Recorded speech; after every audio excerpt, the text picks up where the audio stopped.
Hi guys, it's Angie with Fun Endeavors Tie-Dye Lab. Today let's make a hem fanfold eye-dyed shirt, but let's make it look like a sunrise.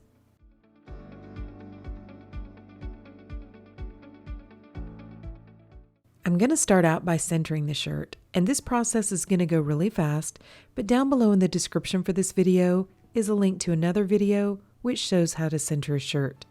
The main reason for centering a shirt is it gets both sides of the front of the shirt. So like if I were to draw a line straight down the middle of the shirt and divide the shirt into two sides, a left side and a right side, when I center the shirt, I'm going to get that left side and that right side right up next to each other. There's not going to be any layers in between those two sides.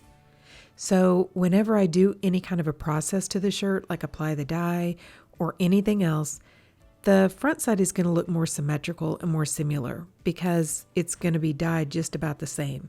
Same thing for the back side of the shirt. Okay, now that the shirt is centered, I'm going to use a washable marker and an old piece of sinew.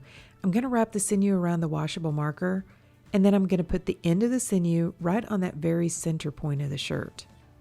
I'm going to draw myself an arc using the sinew and the washable marker. Now I'm going to fan fold this line and I'm going to tie it with some kite string. So there's more than one way in which to tie this design or to do this design. You technically don't have to center your shirt. You can just leave the shirt laying out flat and find the middle of the shirt and draw yourself an arc from the middle of the shirt. That's the way I normally do this design, but I thought it'd be fun to just try something a little bit different. Once I have the initial line tied with kite string, I'm going to continue my fan folds on either side of the line and continue tying them with kite string.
Once you have the shirt tied, you can go ahead and apply the dye immediately.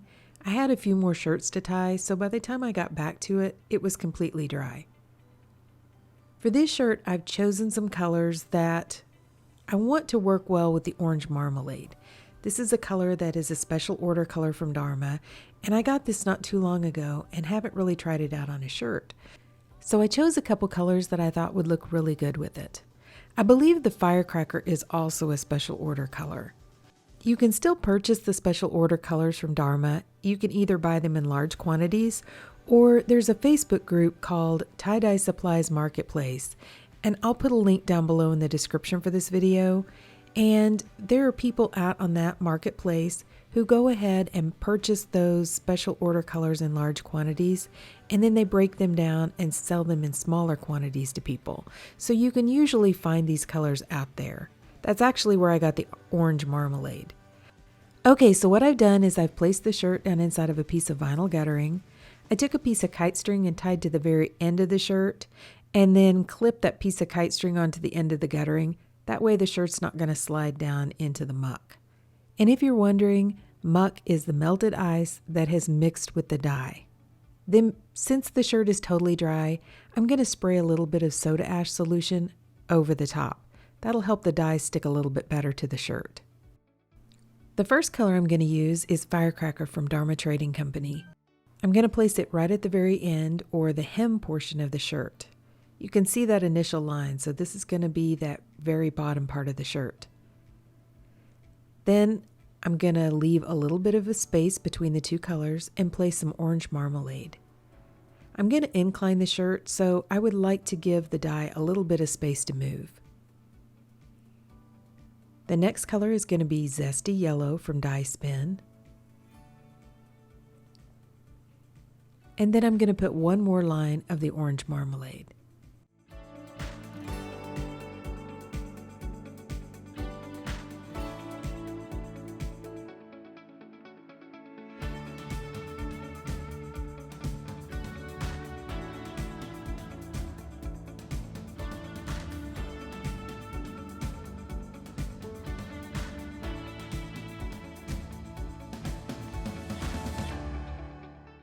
Now I'm going to add an additional sprinkle of soda ash to the very top and apply a layer of ice. I don't know if anybody else does this, but when I go to Whole Foods or Sprouts or any place like that where they give you these little ice packs to put with your cold things, I throw these down in my freezer and use them on my tie-dye. So some of these chunks are pretty big, but it's not going to make a difference on this design. Once I get a little bit of ice on the shirt, I'm going to go ahead and place one end of this vinyl guttering down in the bottom of a tall-sided container. This is just a plastic tub which I purchased, like at Walmart or Target. And then I'm going to leave the other end hanging over the edge. That's going to incline the shirt. I'm going to add a little bit more ice and then place this container aside and allow the ice to melt. Once all the ice melted on the shirt, I allowed this shirt to process for about 48 hours before I began rinsing it. Okay, so you can see that the dye went through really well to the back side. So I went ahead and started rinsing the shirt in cold water to rinse out the soda ash. I untied the shirt and then I warmed the water up to hot and continued rinsing in hot water to rinse out any of the excess dye that didn't bond with the fabric. I don't like to rinse for a long time, so instead I find that I prefer to go ahead and just run some really hot water in my utility sink, add a little bit of Blue Dawn dish detergent to the water, and just allow the shirt to soak. When the water cools off, I change it out and I continue that soaking process until my water's staying almost clear. Then I put the shirt, along with some Dharma's Professional Textile Detergent, into my washing machine and wash it using a hot water cycle. Okay, so after I've washed and dried the shirt, I gave it a quick iron and this is what it looks like. Okay, so what do you guys think? I think this one turned out really pretty.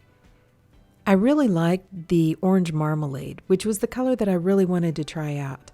I've had Firecracker for quite a while. I bought it like years ago when it was a special order color. And then I just recently bought some more when Dharma brought it back out for a little while.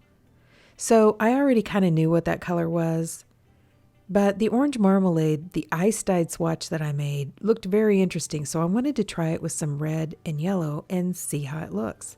And I'm really pleased with the color. I think it's really pretty. I do think that the shirt looks like a sunrise. That wasn't necessarily my intention originally, but once I unwrapped it, I thought, well, I have to call it a sunrise shirt. I also think that drawing the design on to the shirt this way worked really well. I mean, it works well to do it the old way too, but this gives a smaller line that I have to fan fold and makes it a little tidier, I think. I also really like the incline. Of course, how I feel about dye movement. I really love the way the dye streaks down the shirt. And I think for this design, I definitely like that. So overall, I really like the shirt. But what do you guys think? Please drop me some comments down below and let me know. And if you've enjoyed watching the video, I sure would appreciate it if you would like it and subscribe to my YouTube channel. If you'll hit the bell, you'll receive a notification whenever I upload a new video. Thank you all for watching, and I hope you have a great day.